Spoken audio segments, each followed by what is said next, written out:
Taiwanese index absolutely flat, but with some negative bias. The IndusInd Bank loan growth is strong, but CASA ratio is at 6-year low. A close below it perhaps leads us to a near-term pullback, some sort of consolidation. There's a very large opportunity available in the country with 250 million meters to be installed. A stick on the Nifty is in the red, but it's a flat start, you would say. So obviously, iShares is going to face a little bit of heat from Hero.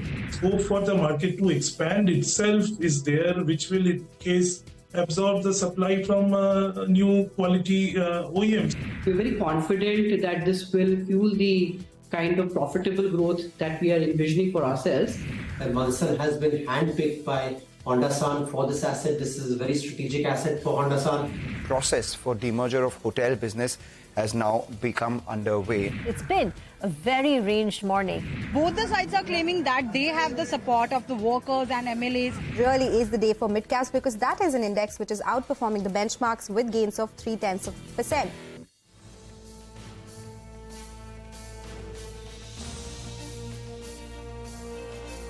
Well, that was the day so far. You're with us here on a fresh new edition of Closing Bell. This is Wednesday afternoon and markets are not going boom, boom. They are quiet, absolutely quiet. 10, 15, 20 point change since the morning. We're coming to you from the CNBC-TV18 Motilal Oswal studios. I'm Prashant. With me, my colleagues Rima and Surbhi, and Nigel joins us from the newsroom floor. Guys, hi, good afternoon. A bit of a breather is what we have, and thankfully so, after what has been an absolutely breathless move over the last many days. I mean, actually 5 days now. So the total end-to-end last 5 sessions is 698 points, 700 basically. And today we are not doing very much. I mean, you can't even call it a pause because typically after such a sharp move, a pause would imply that maybe you're down 40, 50 points. Not even that. It's flattish. It's just kind of taking a break, maybe the best way to describe what is going on.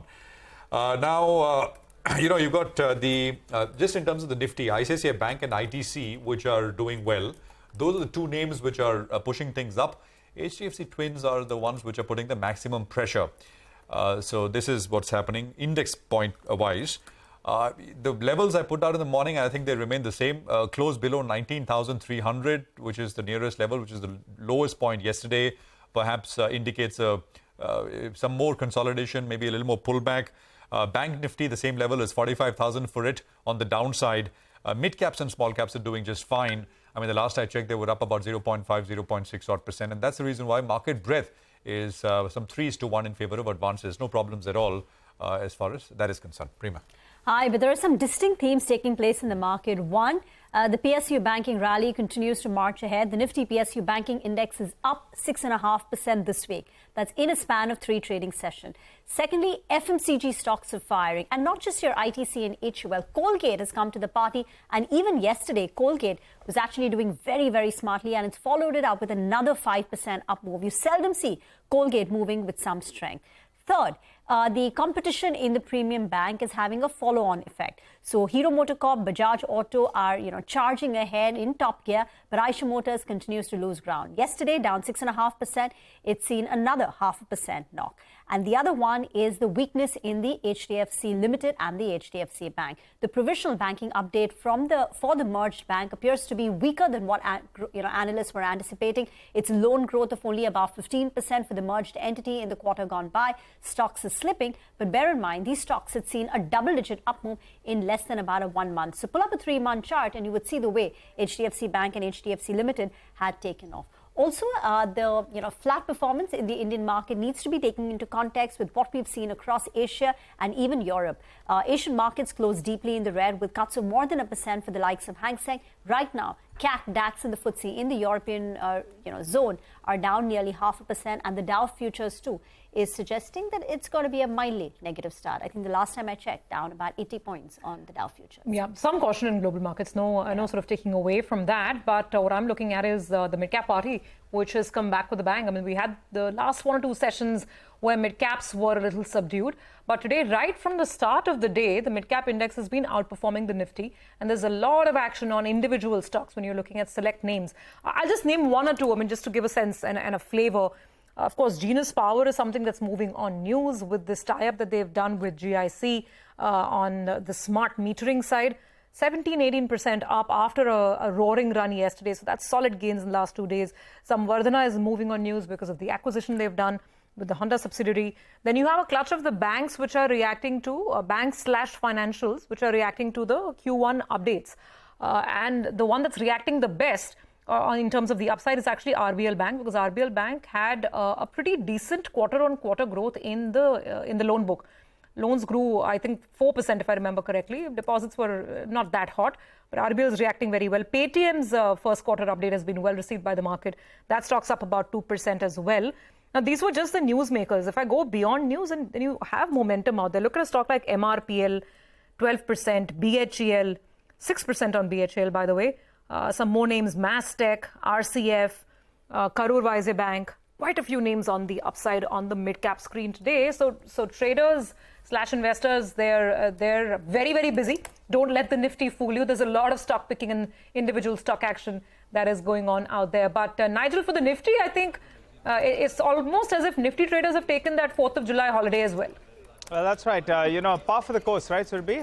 When you run so fast, you need to pause for breath before getting back on for a sprint, So let's see how that shapes up. But for the time being, some bit of a rest in the headline index. I think it's par for the course. The big question is, how do you position yourself in the final hour of trade? Well, Kush Bora joins us to help us out with exactly that. Kush, this uptrend seems to be very much on.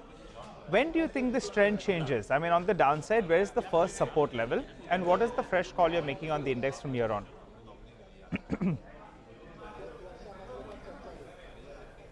Well, you're right. The much needed breather is here. Now, where do we see the trend changing? Well, I've got 2 points. One is 19,000, where we've got, an extremely strong put base. And the other is obviously at the 20-day moving average, which is 18,800. Once these zones are breached, will we even consider, any kind of trend change? But otherwise, the trend seems strong. I think, we would have been happier, and this is not something we say often, right? We would have been happier to see markets down 50 to 100 points, but then such is the strength of this rally that, we'll have to contend with a flattish market, that'll perhaps count as a pause, or a breather before we, start moving up again. And the time to buy indices will come very soon. Not just yet. I'd avoid them for at least a day or two, given the option setup, ahead of the weekly expiry. But as I said, the time to buy will, come soon. So 19,300 is where the support is for Nifty. 19,450, 19,500 is where the resistance is. Bank Nifty 44,800 is the support zone, and 45,600, the recent high is the resistance zone. But again, plenty of action in stocks. What would those stocks be, Kush? So two of them, given the market setup that, we've got some slight pressure, in a couple of names, and the indices have gone flat. I've got a buy call and a sell call. On the buy side, we've got Bharat Forge. The stock is gaining from strength to strength, and today we are seeing a breakout, above the resistance zone of 845, and on the back of decent volumes. So Bharat Forge is a buy. For a trading perspective, the target is 865 and 880. 840 is where I would place my stop loss. On the short side, SRF, this stock has been underperforming, for a while now, and just today it's broken below its support zone of 2260. Again, the volumes have also picked up. Entering the oversold territories, but the kind of pressure that we're seeing could drag the stock, a little lower. 2119, 2150 are my targets on this. 2260 will now act as a stop loss. Okay, thank you very much for that. Genus Power is buzzing in trade on the back of a very large $2 billion partnership with GIC. Surbhi joins in with the details. Surbhi. Thanks so much for that. So GIC and Genus Power will invest around $2 billion to build a smart metering solutions platform. Now, in this particular JV, GIC will hold 74% stake and Genus will hold 26%. Genus will be the exclusive supplier to this platform, and this platform will build for smart meter projects in India. Additionally, another GIC affiliate company is going to invest 520 crores in Genus Power for 15% through preference issue. Now, management joined us earlier, and they said that this 520 crores that comes through the preference issue will be used to build the platform. Also, Genus will come as a system integrator in the joint venture, whereas the GIC will be a financial investor, and 60 to 70% of the order value that the JV gets, that will come to the listed company, which is Genus Power. So that's why it's surging in trade today. Okay, got that. Thanks very much, Surabhi, for explaining the way this deal is structured. We, in fact, caught up with the company's management as well, the joint managing director at Genus Power Infrastructure, to understand how this partnership will play out and what the opportunity could be. Take a look. So these 590 crores will be primarily used for the AMISP platform. Genus comes as a system integrator. And when we come as a system integrator, a lot of our working capital is used for funding this particular joint venture or this particular JV. So GIC comes as a financial partner, Genus comes as a system integrator. We are definitely not open to diluting more. Meters are a very custom-built product, but if you take a benchmark price, that comes around 3,000 to 3,500 rupees per meter. So from the last quarter of this financial year, you will see a tremendous jump in the revenues. So I maintain the same guidance. Okay, all right. Well, that's really been the stock of the week, stock of the day as well. Dilip Bhatt is with us. Dilip, what do you make of Genus Power? Smart metering, well, that's the new buzzword. All those stocks are flying up. Any view on them from here on, particularly on Genus Power? Well, I think in the smart metering, I think Genus Power has struck a very smart deal with GIC without any doubt. Nigel, if you were to see the performance of Genus Power and the financials, I think since last 7-8 years, their turnover has not gone anywhere. And more important, if you were to see the balance sheet, I think possibly the working capital days are almost around 325, 330 or 350. So how do you really grow with that kind of working capital days? So because the receivables continue to be pretty high, inventories continue to be pretty high. And I think for any growth, they certainly needed a good amount of money. But this smart metering certainly has a very good potential. It has always, the potential has always remained pretty good. But hopefully it's going to fructify now. That is what it looks like.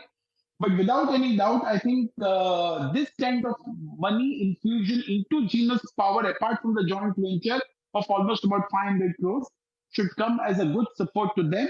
Because I think the character of the business continues to remain a very working capital intensive kind of business. Unless and until for smart metering, they are going to change the payment terms. So what we think is that from here on, if one has to take a bet, one has to take a more of a macro call, which certainly one should take that this is an industry which is going to be on the rise for next couple of years. And Genus is certainly at the forefront of it. So if it was one has to bet behind Genus Power without any doubt.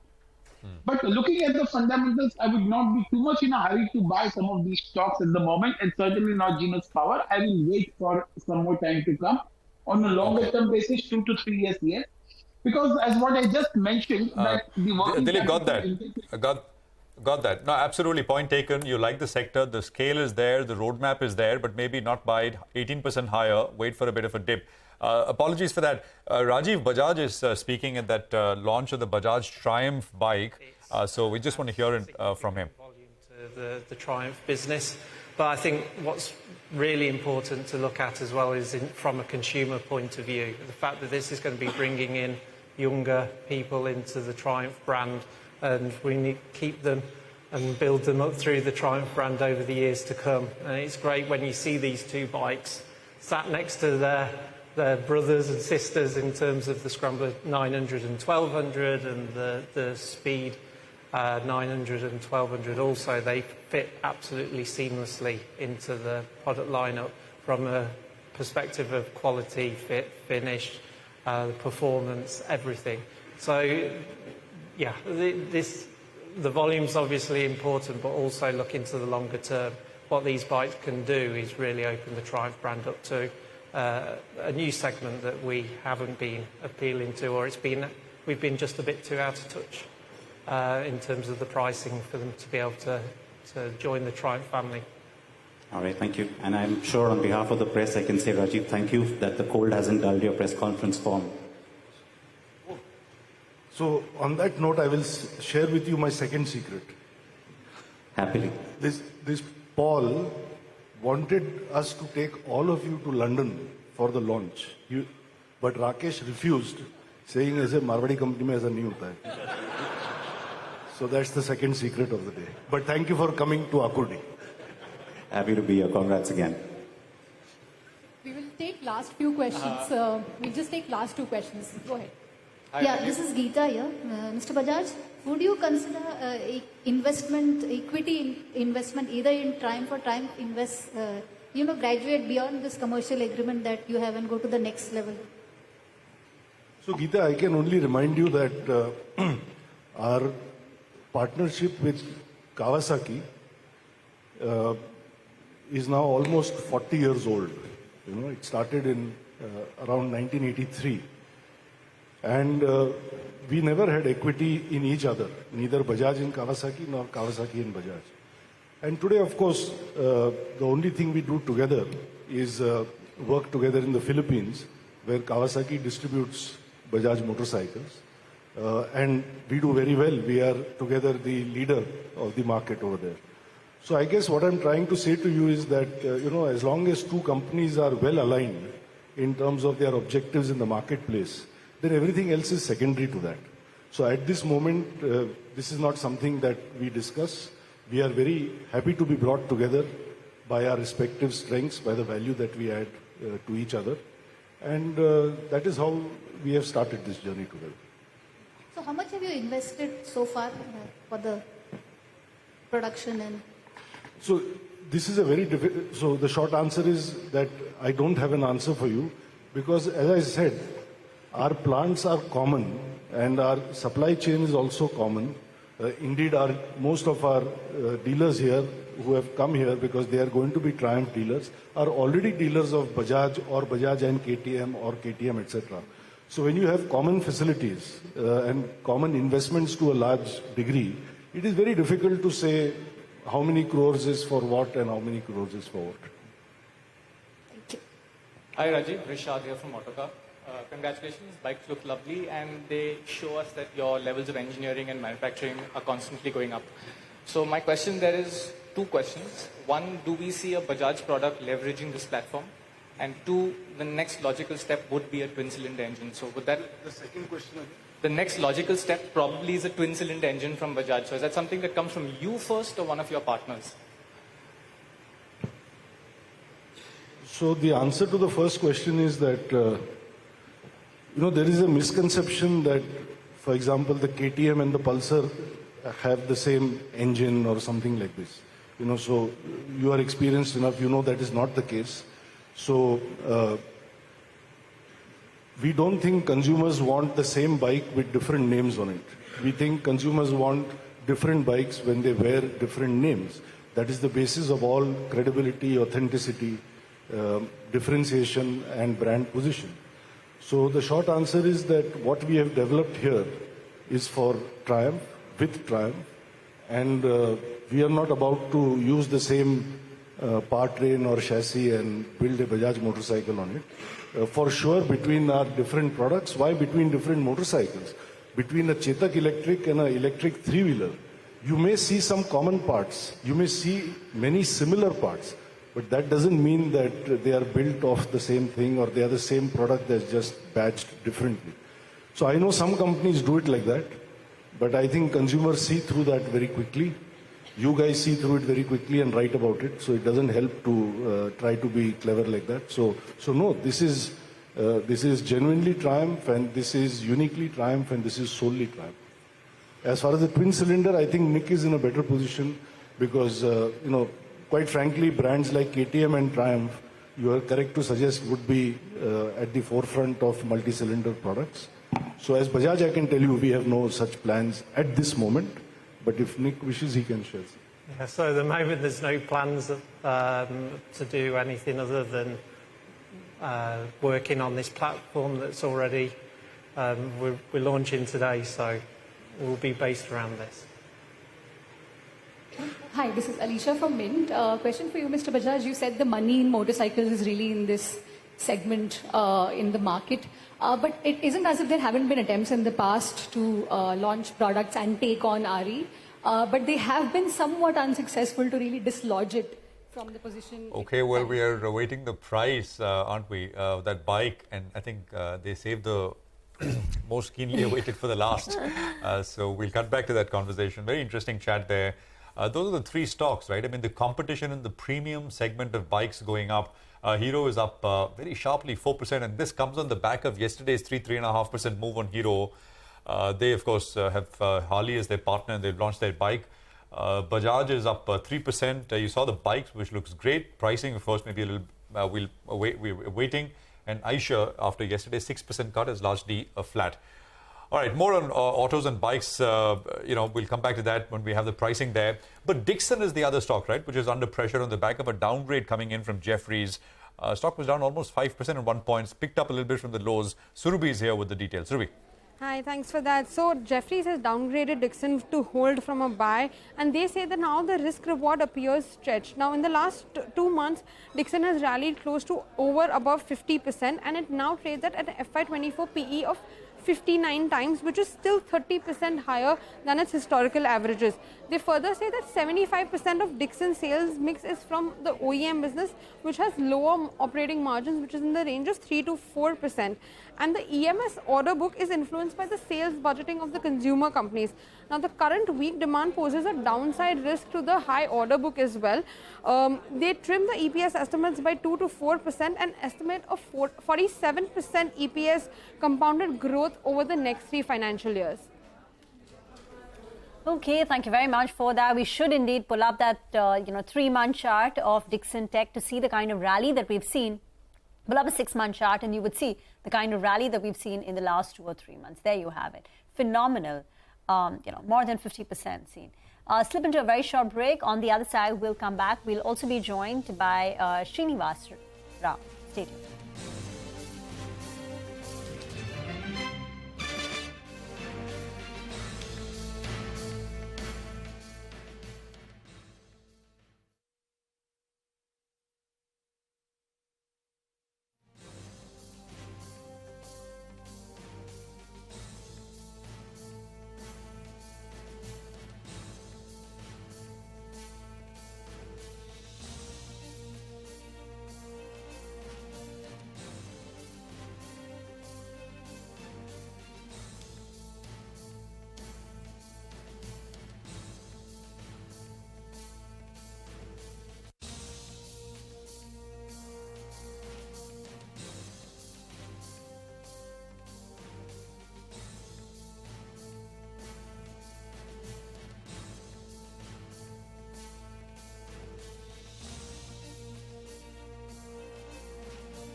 Okay, we have the pricing out. The pricing is 2,33,000 ex-showroom. I'm guessing this is ex-showroom Delhi.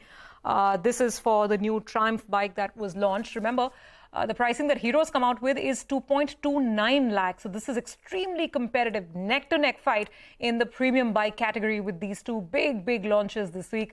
Dilip Bhatt is with us. Dilip, so we have the number now. 2.33 lakh for the Bajaj-Triumph and 2.29 for the Hero Harley. Very interesting battle. How do you look at all three stocks? And again, iSure, I mean, this is obviously immediate fear in the market that their absolute dominance could be challenged. Would you be worried if you were an iSure shareholder now? Well, let me just tell you that in terms of the absolute volume numbers, I don't think as a headline they really make great news. But in terms of volume, I don't think it is really going to move the needle for any of the companies, particularly Hero Motors and Bajaj Auto.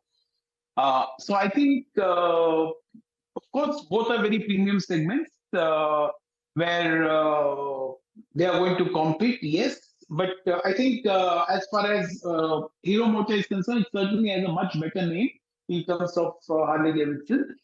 But coming to your question about iShares, I think I'm not very comfortable with this company at the moment. I would still, on an overall basis, in terms of the performance, in terms of the numbers. So I think as far as iShares is concerned, maybe this will be an added point, and what you very rightly said, they will challenge their dominance. But on an overall basis, too, apart from this, I would still prefer to wait and watch in iShares Motors rather than be in a hurry to buy the stock. Okay, all right. Well, as we have been telling you earlier today as well, ITC, they could be potentially unlocking some value from their hotel business. Manglam's the one who's broken that story. He joins in to fill us in with more details. Manglam? Well, so what we know so far is that the ball has been set to roll, so that is something that we'll be keeping an eye out on. But before that as well, because this is news that, that has been doing the rounds for a while before the ball was even being set to roll, analysts have ascribed valuations to their hotel business as well. So let's talk a little about the ITC hotel business itself. It's contributed less than 5% to the overall business of the company and the EBIT as well in the last decade, but it's accounted for more than 20% of the company's capex in the past decade itself. The FY23 EBIT margin for the company was at 21%, which was a decadal high because of the resurgence of post-COVID travel trends that we saw. And as a result of which, most analysts on the street value ITC's hotel business at a multiple of anywhere between 16 to 20 times 2-year forward earnings. And this compares with Indian hotels, which trades at around 24, 25 times itself, which is the industry leader. So as a result of which, some discount given to ITC itself. So ITC, FY23, one of the best years for the company, did revenues of close to 2,600 crores with EBITDA of roughly around 830 crores. Analysts are penciling in slightly slower growth pace over the next 2 years. So the EBITDA at around 1,050 crores by FY25 across various multiples between 15, 18, 20 or 25 times could value the hotel business of ITC anywhere between 12 to 20 rupees per share. This morning we had Abneesh Roy join in as well, and he had valued that company at around 8 times, and he'd valued it at 15 times EV to EBITDA. But he did say that he does see the company, being valued anywhere between 20 to 25 times as well. So 12 to 20 rupees is the per share price of the hotels business of ITC. Okay, all right. Thanks a lot for that, Manglam. Well, Dilip, what do you make of this ITC? How do you approach the stock? It's been a big multi-bagger, but with this sort of news, do you think it has more steam left?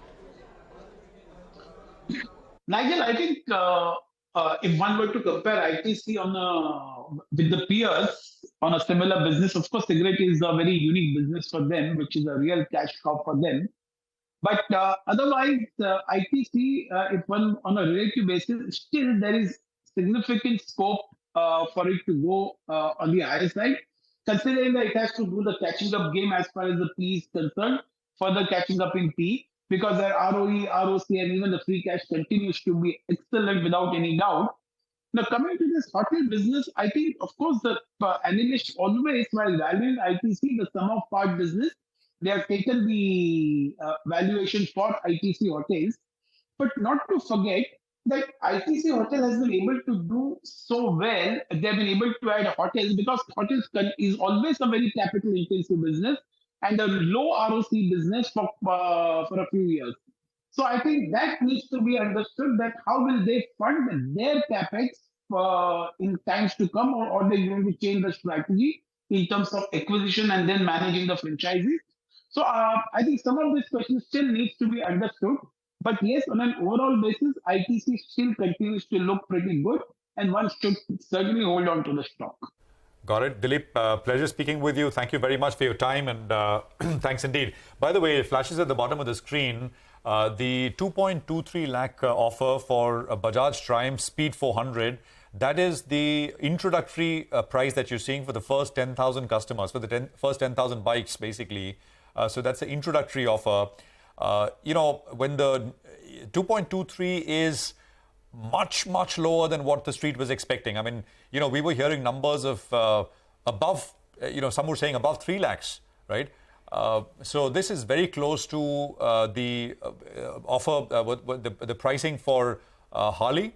And it is not very far away from, you know, not much higher from where Aisha's models are priced at as well. The Royal Enfield models are priced at as well. Look at the stock go, 5.25% higher. We, by the way, had the Bajaj Auto. Juxtapose it with Aisha and the kind of fall that we've seen. Just pull up the Aisha Motor, you know, stock price. It's collapsed close to about 3%. Remember, it was just down 0.25% flat. I just referred to it, Rima, I mean 5 minutes back. So that's a very sharp cut coming through. We had the Bajaj management with us, by the way, just Monday, day before yesterday, and they were telling us that we asked them about capacity. They didn't want to say capacity, but they basically told us that they're geared to supply 10,000 units of Triumph over the next, in the near term, near to medium term. They said they're geared to supply 10,000 units. And here you have the you know, Bajaj basically telling us that for the first 10,000 units, the price is 2.33x showroom, very competitive. I mean, it's a study in contrast with what's happening with Aisha, which is selling off sharply, and Bajaj, which actually is going up very sharply. You know, we had the Overdrive editor, right, in the morning, and we had asked him about the pricing based on what he saw in London, and he says, given the form and finish, he thought that Bajaj Triumph bike would be priced at a significant premium to the Hero Harley Davidson offering. And now you've got it that despite a very strong product, you know, technically, look-wise, form, finish, it's priced very competitively. It's exactly the same price as Hero and Harley. You know, at some point in time, we should pull out that bite. So when Rajiv Bajaj was being asked on the stage today, you know, why getting so aggressive in this segment? That time the pricing wasn't even out. And I'm quoting from Parikshit's exact flashes, you know, and he goes on to say that Siddharth Lal is a great competitor, and he says, if the money is in Royal Enfield, we have no choice but to rob the bank. And literally, I mean, that's what's, look at those two charts, staggering changes in a matter of minutes. The moment that pricing was announced, 2.33 with an introductory discount and 2.23 for the first 10,000 customers. This is, you know, really the clash of the titans, the premium big bike segment. The war just got heated up big time, I guess. Absolutely. And you know, Aisha always commanded, I think, a premium valuation compared to peers because its offering was premium.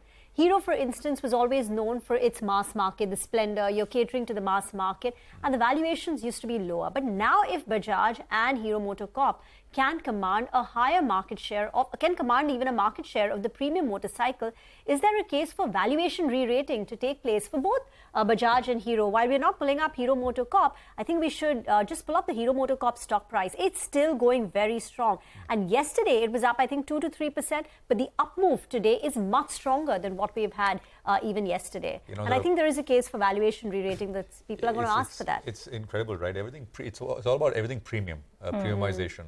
From, I mean, across the board, across product categories, and it's no different here. Hero is actually having, we just got the sales numbers, right? Yeah. I mean, expectations, if you remember, were about, I think, what, 5 lakh units? 5 lakh for the month of June. They did 4.35.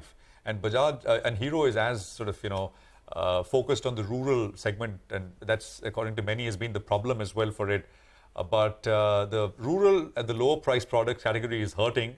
But the market's very excited about what the premium end of bikes can do, the luxury segment can do, and that is what the market likes very much. Stocks are on your screen. Bajaj and sort of Hero are the gainers. On the other side, we've got Aisha, which is actually selling off. We'll have analysts join us on the phone line in just a bit to take that conversation forward. But I think we have Srinivas Rao Ravuri, Chief Investment Officer at PGIM India Mutual Fund, with us as well. So let's get him in. To comment. Srinivas, good to have you with us here. Good afternoon. We're talking bikes and premium bikes and luxury. That's the category which the market gets very excited about. Your thoughts on Bajaj, Hero and Aisha? You know the news flow. We've been talking about it. Go on. Yeah, thanks for having me, Prashant. Yeah, I think what we are witnessing in the two-wheeler is a very exciting news from the market point of view, but not so good news for investors. I think this is what has been the story in markets for the last, actually, I would say 2 years, where I think in the past, quality and higher growth has been rewarded handsomely. Whereas now what we are seeing is the value guys coming back and giving a tough fight to the so-called growth stock. I think something similar we are witnessing in the two-wheeler industry as well. So one hand you have this competition, increased competition. I think it's not just in the two-wheeler. We will see increased competition across the sectors. And the other hand, you also have issue from disruption in terms of EVs gaining more traction. So I think overall, what the takeaway is that, when you are buying a company, valuation is the most important thing. What are you paying for the likely growth that is there for the next 1-2 years? Just because a company has delivered superior growth in the last 2, 3, 4 years, it doesn't mean that it'll continue for the next 2-3 years. And investors should be cautious in terms of what are you paying for the growth and what are the challenges to that growth itself actually materializing. So you're saying this is perhaps a structural change in the premium motorcycle segment in India, and therefore the fall that we're seeing in Eicher Motors, 10% over a span of 2 days, perhaps is not a buying opportunity because the strong rates of the last few years may not continue in the future. We don't comment on single stocks, so I'm not getting into that. But the point that I'm making is it is a fact that in India, the super luxury category, two-wheeler, there was only one player. And suddenly we are talking about 3 players. So automatically it will have a pressure on margins across the street. And that's where I will stop. Okay, fair enough. But guys, I know market's extremely excited. Let's not forget the Royal Enfield has really endured. I mean, in the 350 category, there was Java before this. I think we should ask Nigel, actually. He's our very own, resident bike expert and enthusiast. I guess, and Nigel, I was chatting with Gurmeet Chadda, by the way, on who moved the market, and that was our discussion today, this big battle of the bikes in the premium space. And disclosure here from Gurmeet was that he is both a Royal Enfield user as a customer and an investor. And I guess at some point in time, we also have to take it into account as the new product, the pricing is fabulous, it's aggressive, but the product has to really blow you away. Harley has a great brand on its side. There's Triumph. I mean, these are 2 big global brands. So, Nigel, wear your bike rider's hat now. Tell us what you think, because Mr. Bajaj is anyway telling you it's time to move on as well, right? Yeah, that's right. Now in a bit of a catch-22 situation, because there are 3 options out there. Normally, when we were growing up, it was just, the Royal Enfield that you're looking at. Now, in fact, you have a couple of other options as well. But I'll be interested in the on-road price, because there'll be some taxes as well that'll come about. So putting all of that together, then we'll have to see how this 2.33 shapes up. Will it be closer to around 3 lakhs for a 400cc odd, time will tell, but there's a lot of noise here in the newsroom as well because everyone's quite excited about it. So I'll toss it back to you guys. Okay, actually, just staying on the subject, we have another expert joining in, Pablo Chatterjee, executive editor of Motoring World. Pablo, thanks very much for tuning in. So these big, shining new machines, they're making the headlines all over. You tell us, the pricing has come out as a bit of a surprise to the street, to the stock market for sure, at 2.33 and an even more attractive 2.23 for the first 10,000 customers. This is a real big fight we're talking about. Do you think that Eicher Motors has reasons to worry? I think it does, but perhaps it's a little early in the day to make a judgment like that. I'm not talking about the stock price, of course. I, for one, wasn't surprised by the price that was announced today because I knew for a fact that Bajaj-Triumph would have one eye on what Harley did yesterday. And I think the aggressive pricing that's been announced is not really a surprise, even though it's an introductory price. But it's fantastic. For a bike that's 400cc, roughly 40 horsepower, which is squarely in the premium segment, it's a brilliant price. And as a biker, I'm very excited, of course, for the amount of choice that is now being presented to me. And does Enfield have reason to worry? It does, because it's now no longer just a one-way street, as it were. It does have to look over its shoulder at these other two players, which are very big players. So I think exciting days ahead, all told. Okay. Pablo, if I could just ask you, what do you think, since you are a motoring enthusiast as well yourself, what could potentially tip the scales? I mean, I think that the first couple of months are going to be really important. There'll be the excitement of these two new brands being available in India at price points which are not entirely completely out of reach. So that's one. I mean, pricing is definitely going in favor. The fact that these are two big global brands, that's going in favor. What else do you think could really tip the scales in the coming few months and weeks? Well, we'll have to see how these machines from both Bajaj and Hero Harley-Davidson actually perform on the road. It's very early days yet. In fact, my colleague is out there today. He rode the Harley yesterday. He's going to be riding the Triumph in a bit. And it'll also depend on what buyers think of the bikes. Enfields have a particular reputation for being, at least now, they're reliable, they're easy to ride. With the Hunter, Enfield also made the bike much more user-friendly, which is the reason that it became such a success. So I think we'll have to wait for a couple of months to see what buyers actually think of the way the bikes handle and ride and the amount of power that they have. I still think it's a little early in the day to be saying that Eicher and Royal Enfield should be quaking in their boots. I think the lifestyle brand that they've established is very strong and will take some beating. Having said that, Hero is a giant, a behemoth, as is Harley.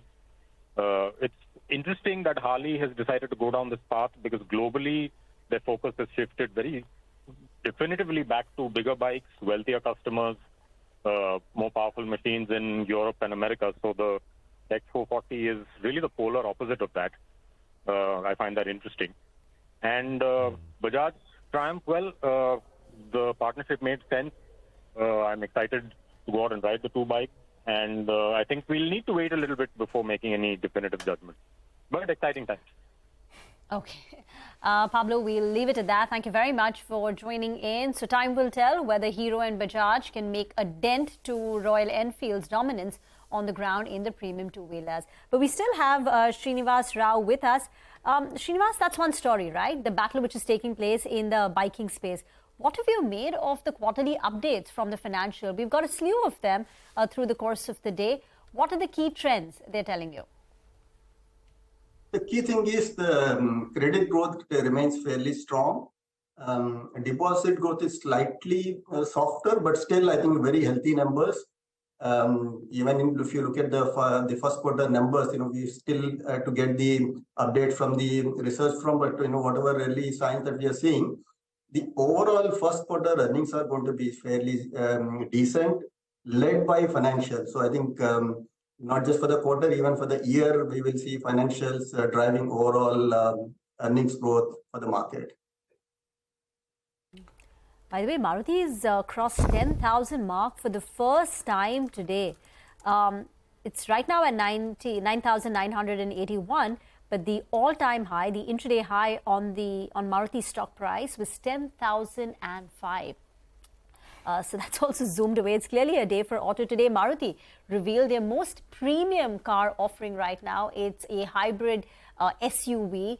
Rebadged. The Toyota Hi-Cross has been rebadged. It's called Invicto, and I think it's priced at close to about 25 lakhs. So Maruti also getting into the premium segment. The previous high, I think the previous high on Maruti was back in December of 2017. I mean, you've got to go back that far. And there we'd hit a high of 9,996. So after many years, it's basically come back 6 years now.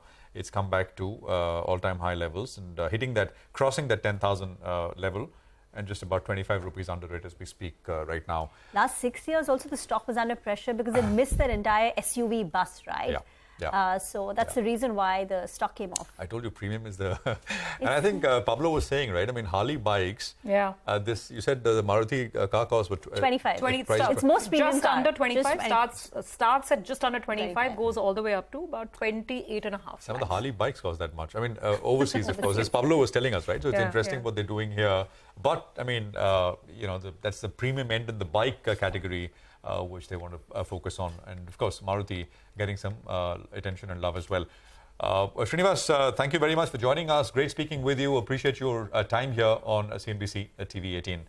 Indeed. Let's take a quick commercial break here. We'll come back. There is 18 minutes to go for market closing. More lined up. Nimesh, of course, joins in with D Street Chatter. What's happening and what are the stocks to focus on. We'll also get you what to buy or sell today for a reverse trade tomorrow in just a bit.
Welcome back. Well, we're bringing you news now that the Indian market capitalization of all the companies put together has clocked 300 lakh crore rupees. So that's the big alert that's coming in there. And as we were focusing on the auto space, suddenly the markets as well have recovered. We were down 30, 40 points, 40, 50 points approximately at the start of the show. Now we're up close to around 20 points. And with that, the flash is coming up for you on the screen as well. Big bazooka move is what we're seeing. And that's why, in fact, 300 lakh crore is the total market capitalization. But Nimesh is with us on our special segment, D Street Chatter. Well, Nimesh, tell us, what kind of insight are you getting to dealing room chatter? Forget dealing room, Nigel, but you tell me what you're going to buy. Eicher or Bajaj? I'll have to sell the bike to whatever, but what are you going to buy? Now you have all the three pricing, right? I think, Nimesh, I'm still a little skeptical about what the on-road price will be. Everyone's focusing on 2.3, 2.4. So I don't know what that's. I liked Bajaj's idea of giving some discount of 10,000 rupees for the first 10,000 customers. Yes. I think first 10,000 customers will just come in a single day. Absolutely. I mean, the pricing is very, very attractive and much lower. People are talking about 2.8, 2.9. You come in at 2.3, phenomenal pricing out there. So things are going to be very, very competitive. And it depends. Appraisal is around the corner. Let's see. So you tell me, what about dealing room? So again, Nigel, good day in terms of flows. I believe in the last half an hour, there's going to be a small market at close basket buying as well. So maybe that's the reason why you saw a big spike in the last 10 minutes of trade. But again, it's been consolidating in at that record levels. The important feedback is while the mid-cap index today is up 0.5%, but the overall feedback is maybe there is some signs of distribution now, which means that at higher levels, some smart investors are like booking out. but the prices are still high just to attract some retail investors. So just need a bit of caution on the broader markets. That's the feedback in today's trade. As I said, buying has still been relatively better from the large institutions, and within that, the PSU basket still continues to be well bid. So that's one space which has really done well for the last many days, and that's something to be counted on in today's trade as well. So net a depth consolidation, first signs of distribution in the broader markets, but the FI buying continues in select pockets, which includes the PSUs as well. All right, Nimesh, and a lot of buzz that Nimesh is traveling across the country on the weekend as well. Is Nigel traveling with them? I said, no, I'm not part of that plan. But Nimesh, tell us, what kind of news are you picking up on individual stocks? So in terms of individual names, the first stock on my list today is Nykaa. Middle of the day, there was a large block, more than 1 crore shares change hands, and I believe some domestic mutual funds were buyer in today's block. So the disclosures could be important there.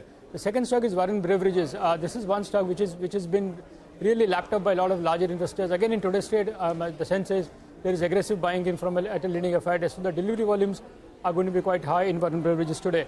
The third stock is Patanjali. This is going to be interesting. The promoter holding is about 75%. They have close to 80 odd %, and they have to bring it to 75. So it looks like a large block, either through an OFS or a block, could come very soon. Remember, they are promoters, so there could be a pull-off, but the sense is that at least some buy-side investors have been reached out. So there could be a large block in Patanjali.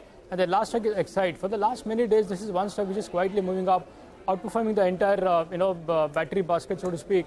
And generally, the sense is, while I've been reporting a few times that some domestic mutual funds are aggressive buyers, now there is a sense of some corporate development as well with regards to the lithium battery plant. So that is something what a lot of investors are eyeing for, and it's a big move in Excite in today's trade as well.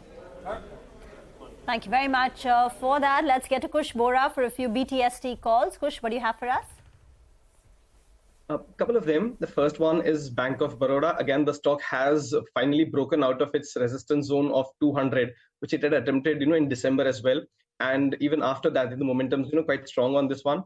So, one could enter into this stock. 209 and 212 are the targets. 201 is where I would place my stop loss. From the cash segment, one stock, Jamna Auto. Again, this stock also has given, a breakout. Today it's a little flattish, but the overall trend remains positive. 106, 110, are the targets. 100 is the stop loss. And as a quick disclosure, as a part of our advisory services, these stocks have been discussed with our clients. Okay, all right, Coach. Thank you very much for the trading calls there. We'll take a break on that note. More on the markets in just a bit.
Okay, welcome back. We've got the market, which is up about 26 points. 19,416 is where we are at. Actually, just take a quick look at what the small cap index is doing. If you can have that up, I think we've picked up a little bit more in terms of the pace. The focus has been large caps and auto stocks, but small cap index is up 3/4, and I think mid caps have also picked up a little bit more in terms of pace. Anand Tandon is with us. Anand, good to have you with us here. Thanks very much. We've been talking bikes, but it's not just bikes, right? I mean, I know a few investors whose portfolio is disproportionately skewed to everything premium. You take wine, watches, premium bikes, what else? I mean, houses, of course. 7 crores at Delhi NCR, Camellia. How can we forget that? Makes sense, Anand? I think it does. I think, the middle segment is the one that is likely to get squeezed right now. I think you are back in a barbell kind of situation where I am still working on belief, but the belief is that the second half of the year, you will find rural India getting a load of money from the governments. And, the upper end, of course, you could have the top end of India could be international citizens for the kind of money power they have. So those are the two segments that are likely, to my mind, to do well. For the most part, in the middle segment, I think you will see a squeeze. I would personally believe that money will be diverted, for example, from capex and government spends to consumers, especially to rural India. So you will find that there will be some kind of slowdown there. I also believe that if you think inflation is now under control, that the estimates for the analysts for the current year will have to come down, because you are more or less projecting from last year's base, saying that there is some kind of increase in top line, bottom line, and so on. When as it becomes less inflationary, those numbers tend to get squeezed. So I think you will find that the earnings will also disappoint a little bit. So in either case, you are better off at the top end from a segment point of view. All right. Hi, Anand. Good afternoon. Anand, I wanted to ask you about Strides. That had a big move in anticipation of some announcement. The announcement came, they're going to deleverage their balance sheet by close to 700 crores approximately, going by the deal that they've done with Syngene. So after the run-up, the stock actually is at the low point of the day, down 6%. How do you view it? I don't track it close enough to be able to comment on the price movement immediately. In general, like I said, I have been a little bullish on pharma because of the fact that there is a lot more price stability, less competition, and in the US markets, and many of the Indian companies have built their complex portfolio a little better. So most of those who are in that kind of area, especially in the API field, are going to be doing much better.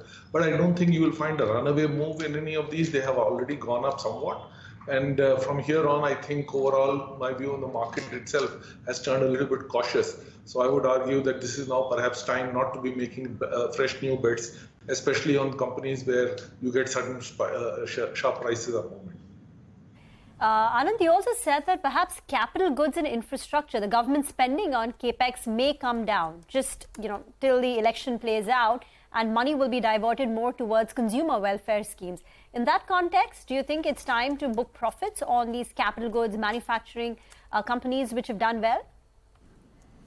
Well, I think this is a temporary cash flow movement that I am at least foreseeing. It's not as if the demand will suddenly vanish, because at the end of the day, when you have committed for a capex, you can't stop it midway. What tends to happen in most of these cases is that the suppliers to the government get delayed payments, because the government has no sense of trying to maintain a particular payout time frame. So it will just get ignored, and things will just move on. And this is especially true for those capex items which are more dependent on state budgets. The center is still able to manage their finances a little better. Most of the state governments have, because of FRBM limits, restrictions of how much flexibility they have in terms of the money flow. So net, what tends to happen is that you just push the payments that are less convenient till a future date, and come up with that later. So while I don't expect any major issues in terms of the orders, I do expect that cash flows may become a little more strained. So from a point of view of the cycle itself, I think you're still in the early part of the cycle relatively, maybe coming towards the middle of it. So I don't think that there is any major panic there. It's just that the stocks have already run up in anticipation quite considerably, and therefore the upside from here will have to be a little more muted. Okay, got that. All right, Anand, we will leave it on that note for today. Thank you very much for joining in. Always good getting thoughts from you. And we look forward to our next conversation. Well, we're down to the last about 2 to 3 minutes of trade. So let's start wrapping what has been a really exciting day. Exciting in terms of individual stock action, news flow, and the fact that in terms of market capitalization, we hit the 300 lakh crore mark today. So quite a momentous session. For the Nifty as well, for what it's worth, we will get a close above the 19,400 mark. So slow and steady. It's already a 400-point rally from the time that we conquered peak 19K. The mid-cap market was really roaring, and that's the highlight of today's action. Large caps, very mixed trends, but really mid-caps is where the action was very, very evident today. And that tells you about the risk appetite, the mood, the sentiment in the market. Anyway, on the large cap screens, let's start first with the auto headlines. And auto is what the day was really all about. Bajaj Auto almost 6% after revealing what is extremely aggressive positioning in terms of pricing for the new Triumph for Bajaj variants. Hero Moto ends up with a gain of about 4% as well. By the way, both of these stocks at 52-week highs. Maruti launched an MPV. That stock crossing 10,000 momentarily. Final now count seems to be just below that level. Let's see if the adjusted close on Maruti would be 10,000 or not. But auto stocks really revved up. Then you had FMCG, HUL, ITC gains of 2% apiece on these stocks. Britannia, Nestle, Titan, Asian Paints. So you can see it's really FMCG as well as autos which have led from the front. Divi's is actually the Nifty winner of the day. It's not a big pharma rally, so to speak, but Divi's had a blowout move with a gain of almost 6%. What didn't perform too well on the large cap screen? Well, some of the financials, the HDFC Twins, HDFC Bank and HDFC seeing about a 3% cut apiece. Some profit taking on Tata Consumer, UPL. But how can one not mention Eicher? Because the gain that we've seen on Bajaj and Hero, well, quite a bit of that seems to be coming from Eicher. Between yesterday and today, Eicher Motors has lost almost 8%. So that is the extent to which the market has been shaken up, really, at least in terms of the stock market perspective. Of course, what happens with the bikes themselves, we have to wait and watch. Eicher's lost a market capitalization of 9,000 crore rupees in a span of 2 trading sessions. But the mid-cap index came roaring back. The mid-cap index closes with a gain of 0.7%. Strong advanced decline ratio. The key winners include Samvardhan Motherson post the acquisition. Genus Power, top gainer, up close to about 20-odd%. And then you had an RBL Bank higher in trade. On the losing side, Stride, Suzlon, Dixon was under pressure. But out of time, okay, we'll slip into a very short break. We'll come right back.